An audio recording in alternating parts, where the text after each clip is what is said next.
এই জাদুবিদ্যা সত্য। এবং এখনকার অনেক ভণ্ড যে কবিরাজগুলো বের হয়েছে, এরা জিনকে তাবে করে নিয়ে এই জিনদের মধ্য দিয়ে মানুষের মধ্যে জাদু ছড়িয়ে দিয়েছে, এবং এর ফলশ্রুতিতে বহু পরিবার ধ্বংস হয়ে যাচ্ছে। এই জাদুবিদ্যা সত্য। আরও একটা জিনিস সত্য, নবী সাল্লাল্লাহু আলাইহি ওয়াসাল্লাম বলেছেন ইন্না আইনাল হক, চোখের নজর সত্য। নবী করিম সাল্লাল্লাহু আলাইহি ওয়াসাল্লাম বলেছেন চোখের বদনজর সত্য। এই যে আমরা বলি ফেসবুকে এত বেশি ছবি দিয়েন না ভাই, ছবি তুলেন না, ছবি তুলেন না, বারবার যে বলি নিষেধ করি, কারণ কি জানেন? একটাই কারণ, বিকজ চোখ লাগাটা সত্য। মানুষের চোখ লাগে, এই কথা শুনলে অনেক মজুমদাররা হাসবে না? কথা বুঝতে পারেন নাই? কিন্তু এটা সত্য, কারণ নবী করিম সাল্লাল্লাহু আলাইহি ওয়াসাল্লাম যা বলেছেন সাদাকাল্লাহু ওয়া সাদাকা রাসূলুহুল কারীম, নবী যা বলেছেন, আল্লাহ যা বলেছেন চিরায়ত সত্য। এর বাইরে কোনো সত্য আছে? আচ্ছা দেখেন, আমি বললাম যে জাদুবিদ্যা সত্য। এই জাদুবিদ্যার চর্চা মানুষ করে, এখনও করে, এবং এই জাদু দিয়ে মানুষের ক্ষতি করার জন্য জিনের প্রয়োজন হয়, দুষ্ট জিন। এই জিনগুলোকে মানুষ তাবে করে মানুষের ক্ষতি করার চেষ্টা করে। দেখবেন এখন গ্রামে গঞ্জে শহরে সব জায়গায় ছড়িয়ে পড়েছে না? দেখবেন, খুব সতর্ক থাকবেন। আমি পরে সলিউশন বলছি আপনাদেরকে। আরেকটা বলেছি, নবী সাল্লাল্লাহু আলাইহি ওয়াসাল্লাম বলেছেন চোখের বদনজর এমন সত্য যে একটা উটকে এই রান্নার ডেকচির মধ্যে ঢুকাই ফেলতে পারে। একটা উট খুব সুন্দর, ভালো, আপনি দেখছেন মাশাআল্লাহ বলেন নাই, নজর লেগেছে, উটটা মারা গেছে, দেন তারপর তাকে জবাই করে খেয়ে ফেলতে হয়েছে। একজন সাহাবী গোসল করছিলেন, গোসল, এটা হাদিসে সহিহ, এই আলেম ওলামা যারা আছেন তারা জানেন যে এই হাদিসে সহিহ। একজন সাহাবী গোসল করছেন, তার গায়ের চামড়াটা খুব সুন্দর ছিল, একদম স্কিনটা অনেক সুন্দর থাকে না এমন কিছু মানুষ? আচ্ছা, এখন আরেকজন সাহাবী এই গোসল দেখছেন দূর থেকে, দেখে বলছেন যে কি চমৎকার তার শরীরের রংটা, যেন কুমারী নারীর মতো, অনেকটা এমন একটা কথা তিনি বলেছিলেন। সাথে সাথে এই সাহাবী অজ্ঞান হয়ে পড়ে গেছে। কোন সাহাবী? যিনি গোসল করছিলেন। এটার আপনি কোনো ব্যাখ্যা দিতে পারবেন না তো, এখানে কোনো সায়েন্স দিয়ে বা মেডিকেল সায়েন্স দিয়ে আপনি কোনো ব্যাখ্যা করতে পারবেন না। একটা ব্যাখ্যা দিতে পারেন, কিন্তু কেন সেটা হলো সেটা আপনি অ্যান্সার খুঁজে পাবেন না। তো নবী সাল্লাল্লাহু আলাইহি ওয়াসাল্লামের কাছে নিয়ে যাওয়া হলো তাকে। তিনি বললেন যে এই ব্যক্তির ব্যাপারে কি কেউ ভালো মন্দ কিছু বলেছিল?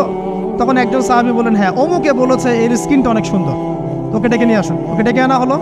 ডেকে আনার পর নবীজি তাকে অনেক শাসালেন, তোমরা তোমাদের ভাইদেরকে কি মেরে ফেলতে চাও?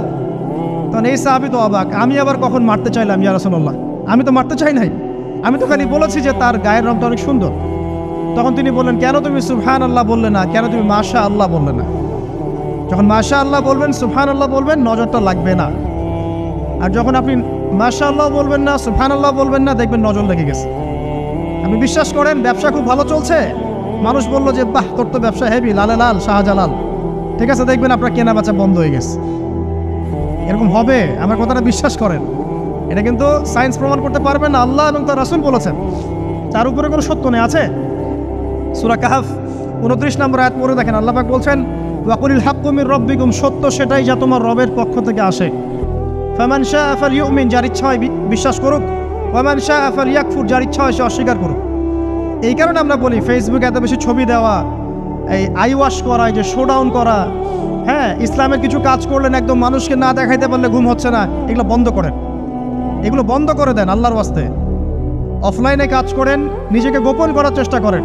যত বেশি মানুষের কাছে নিজেকে এক্সপোজ করবেন, কাজের বরকত কমে যাবে, কাজের বরকত কমে যাবে, চোখ লাগবে, নজর লাগবে। এবং চোখ লাগা বদ নজরে বহু আলেম আস্তে আস্তে মাঠ থেকে মাইনাস হয়ে গেছে না? যায় নাই? এখন কি আলেমদের সংখ্যা বেশি না কম? যত দিন যাবে আলেমের সংখ্যা আরো কমে যাবে। নবীজি বলেছেন আলেমদের সংখ্যা কমতে থাকবে, মানুষ জাহেলদেরকে আলেম বানিয়ে নেবে। তো প্রিয় ভাইরা, জাদুবিদ্যা সত্য, চোখের বদনজর সত্য, রাতের এই অনিষ্টগুলো সত্য, রাতের বেলা অনেক ক্ষতি আছে। এই জন্য নবীজি বলছেন বাচ্চাদেরকে বাইরে বের করো না, এবং তোমরাও রাত যখন গভীর হবে তখন এদিক ওদিক ঘোরাফেরা করো না। দেখবেন রাত যত গভীর হয় আমাদের শহরগুলো তত জীবিত হয়, তাই না? তাই না? রাত যত গভীর হচ্ছে শহর তত জীবিত হয়। চায়ের দোকানে আড্ডা বেশি, ওই সিনেমা দেখছে, টিভি দেখছে, ক্যারাম খেলছে, লুডো খেলছে, ঘুম নাই। ঘুম কখন? ফজরের আগে আগে।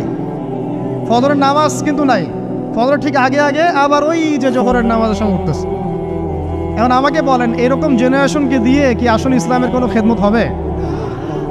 আচ্ছা, নবীজি রাতের বেলা আর্লি ঘুমাতেন, আল্লাহ পাক আমাদের সবাইকে তাড়াতাড়ি ঘুমানোর তৌফিক দান করুন। হ্যাঁ, আপনি ইলিম চর্চা করলে রাত জেগে থাকতে পারেন, আপনি যদি জ্ঞান চর্চা করেন রাত জাগতে পারেন, আপনি কোনো গবেষণা করছেন, নামাজ পড়ছেন বা কোরআন হিফজ করছেন, আপনি রাতের আর্লি উঠবেন, এটা আলাদা বিষয়। কিন্তু কমনভাবে আমাদের এই যে ফেসবুক, ইউটিউবিং ইত্যাদিতে আমরা লিপ্ত থাকি, সারা রাতটা কাটাই আড্ডাবাজি করে, এগুলো বন্ধ করতে হবে। এগুলো বন্ধ না করলে ফিজিক্যালি আমরা মানে সুস্বাস্থ্যের অধিকারী হতে পারবো না। সারা দিনটা আমাদের একটা কি বলবো অলসতার ভাবে যাবে এবং দিনের বেলা কাজগুলো ব্যাহত হবে। এতে করে আমাদের উম্মার এই পুরো বড় যে তরুণ প্রজন্ম আছে এদেরকে আপনি সম্পদে পরিণত করতে পারবেন না। তাই এই সিস্টেমটা চেঞ্জ করা দরকার। নবীজি রাতের বেলা এই সূরা বাকারার শেষে 3টা আয়াত তেলাওয়াত করতেন, আমরা করবো ইনশাআল্লাহ। ইনশাআল্লাহ।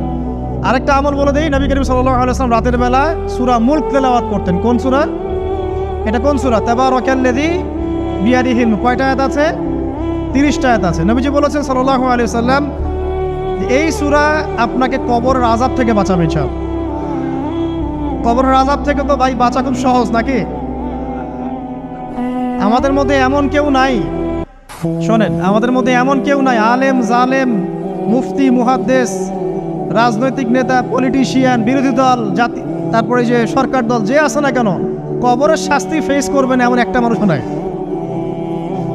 কেউ নাই পৃথিবীতে। এই যে আপনি দেখছেন ওই যে কি ইসরায়েলের প্রধানমন্ত্রী, ওই রাশিয়ার প্রধানমন্ত্রী, ওই চায়নার সভ্যতা, পশ্চিমা সভ্যতা, এমন কেউ নাই পৃথিবীতে এখন যাকে কবরের শাস্তি ভোগ করতে হবে না। আছে?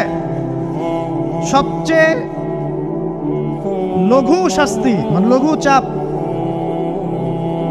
এটা বলতে গেলে আসলে আমি ভাষা হারাই ফেলি, তারপরে বলছি আল্লাহ পাক আমাদের সবাইকে হেফাজত করুন, আমিন। একজন সাহাবীর নাম সাদ বিন মুয়াজ। কি নাম? নবী করিম সাল্লাল্লাহু আলাইহি ওয়াসাল্লামের সাথে একদম ডান হাত হয়ে যুদ্ধ করেছেন দীর্ঘদিন। বদর তিনি বীর সেনা, উহুদের বীর সেনা, ঠিক আছে। খন্দকের যুদ্ধেও বীর বিক্রমে যুদ্ধ করেছেন। তিনি আনসার সাহাবী, একদম মদিনার নেতা সাহাবী। সব সাহাবী কিন্তু একরকম নন, কেউ ছিলেন নেতৃস্থানীয় সাহাবী, তিনি ছিলেন একজন নেতৃস্থানীয় সাহাবী, ঠিক আছে। সাদ বিন মুয়াজ নবী করিম সাল্লাল্লাহু আলাইহি ওয়াসাল্লাম এত ভালোবাসতেন তাকে, এত ভালোবাসতেন যে তাকে নিজের মনে করতেন যে সাদ বিন মুয়াজ আনসাররা আমার নিজের। চারটাখানি কথা। এই সাহাবীর খন্দকের যুদ্ধে এই যে হাতের এই দিকে সম্ভবত হাতের এই রগের মধ্যে একটা তীর এসে লাগে এখানে, এবং তীরটা তিনি বের করতে গিয়ে রক্তটা ছিঁড়ে যায়। এরপর ফিনকি দিয়ে রক্ত বের হওয়া শুরু হয়। চিকিৎসা করে করে রক্ত বন্ধ করা যায় নাই, এবং এই রক্তের প্রবাহিত রক্তেই আল্লাহর ইচ্ছায় তিনি শাহাদাত বরণ করেন, তিনি ইন্তেকাল করেন। নবী করিম সাল্লাল্লাহু আলাইহি ওয়াসাল্লাম প্রচণ্ড ব্যথিত হন, মানে মনটা তার খুব নরম হয়ে যায় সাদ বিন মুয়াজ রাদিয়াল্লাহু আনহুর জন্য। তো এই সাহাবীর যখন জানাজার নামাজ পড়ানো হচ্ছে, নবীজি বলছেন 70,000 ফেরেশতা তার নামাজে অংশ নিয়েছে। আর এই সাহাবীকে যখন কবরে শোয়ানো হয়েছে, নবী করিম সাল্লাল্লাহু আলাইহি ওয়াসাল্লাম পরে জানিয়েছেন কবরের যে মৃদু চাপ, সাদ বিন মুয়াজ রাদিয়াল্লাহু আনহুর কবরেও সেই মৃদু চাপ দেওয়া হয়েছে। আমি কি বুঝাতে পারলাম ভাই? আমাদের কোনো দাম আছে এখনকার পলিটিশিয়ানদের কোনো দাম আছে? এখনকার সমাজ নেতার কোনো দাম আছে? এখনকার সুদখোরদের কোনো দাম আছে? এই ঘুষখোর দুর্নীতিবাজদের কোনো দাম আছে? আমরা যারা কাঠমোল্লা হয়ে আছি আমাদের কোনো দাম আছে? সাদ বিন মুয়াজ রাদিয়াল্লাহু আনহু যদি কবরের শাস্তি তাকে না ছাড়ে, প্রশ্নোত্তর পর্ব তাকে না ছাড়ে, আমরা পার পাবো?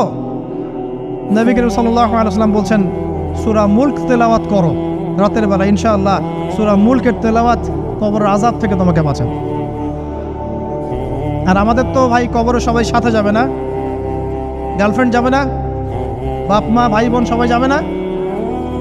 একজন ব্যক্তি সুদ খাচ্ছে, জিজ্ঞাসা করে দেখেন কেন খায়, বলবে তার সন্তানের জন্য খায়, তার বউয়ের জন্য খায়, তার মা বাবাকে দেখতে হবে তাই খায়, তাই না? একজন ব্যক্তি ঘুষ খায়, বলবে আমার পরিবারের জন্য খাই। একজন দুর্নীতি করছে, পুকুর চুরি করছে, বলবে দুর্নীতি করছে আমার পরিবারের জন্য খাই, পরিবার ভালো থাকবে। সবার একই এক্সকিউজ যে পরিবার যেন ভালো থাকে, আমার সন্তানরা যেন ভালো থাকে, আগামী প্রজন্মের জন্য কিছু রেখে যেতে পারি, তাই না? এরকম একটা মানুষও কি আপনার সাথে কবরে যাবে? আর এই বোকা মানুষ কেন বোঝে না যে আপনার কবরে আপনাকেই যেতে হবে? তাহলে আপনি কি কারণে অন্যের কারণে নিজের পরকাল নষ্ট করছেন? অন্যের সুখের জন্য আপনি আপনার পরকাল নষ্ট করছেন। সুদ খাচ্ছেন, দিব্যি মায়ের সাথে জেনা করছেন। আপনাদের এলাকায় নাকি সুদের সমস্যা অনেক বেশি। কয়েকটা হাদিস বলে দেই, আমি ওদেরকে আক্রমণ করতে আসি না, আমি শুধু তাদেরকে 3টা হাদিস শোনাতে এসেছি। 1 নম্বর হাদিস শোনেন। আল্লাহর নবী মুহাম্মদ সাল্লাল্লাহু আলাইহি ওয়াসাল্লাম বলেছেন, সুদের পাপের 73টা শাখা আছে। কয়টা? কোন হাদিসে 70টাও আছে, কোন হাদিসে 73টা আছে। বলছেন যে সবচেয়ে নিচের শাখাটা হচ্ছে, সুদের পাপের সবচেয়ে নিচের শাখা হচ্ছে যে যেন কোনো ব্যক্তি তার মাকে রেপ করলো, তার মাকে ধর্ষণ করলো। 1 দিরহাম যে ব্যক্তি সুদ খায়, সহিহ বুখারীতে আরেকটা হাদিস এসেছে, সে যেন 36টা মেয়েকে ধর্ষণ করলো। আর আমি একটা কথা বানায় বলছি না, যদি বিশ্বাস না হয় কওমি মাদ্রাসা আছে, আলেম ওলামা আছে, গিয়ে বুখারী খুলতে বলেন, পড়তে বলেন। তাহলে একবার পড়তে বলেন, দেখেন যদি না থাকে তাহলে আমাকে এর সাথে থাপ্পড় দিয়ে দেয়। না থাকে হাদিস এটা, তাহলে আমার গালে একটা থাপ্পড় দিয়ে যায়। আর যদি থাকে তাহলে আল্লাহর রাস্তায় সুদ খাওয়া ছেড়ে দেন। কোনটা করবেন? চ্যালেঞ্জ করবেন? নবীজি বলেছেন, 1টা দিরহাম যে ব্যক্তি সুদ খায়, দিরহাম মানে কি? রৌপ্য মুদ্রা। এটা এখন দেখতে পারবেন না, জাদুঘরে আছে।